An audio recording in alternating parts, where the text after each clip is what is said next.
Tapping your phone to pay in stores is not only convenient, it's incredibly secure, especially when you're using your Wise digital card today. I'm going to show you exactly how to use it for contactless payments, step by step. First, you need to add your Wise digital card to your phone's digital wallet, whether you use Apple Pay, Google Pay, or Samsung Pay. The process is similar. Open your wallet app and tap the button to add a new card.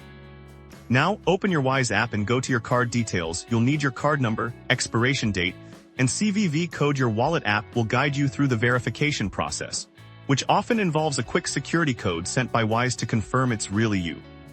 Once verified, your Wise digital card is now live in your wallet and ready for action. You can even set it as your default payment method for ultimate convenience.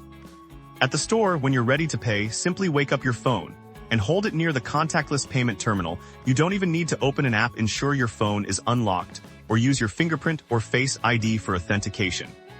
Hold your phone steady until you see a check mark and feel a gentle vibration or hear a beep. That's your confirmation that the payment has gone through successfully. The terminal will display approved, and you're all set. And that's it. You've just made a secure, fast, and flexible payment using the real exchange rate. Remember, you can track every transaction instantly in your Wise app. Go ahead.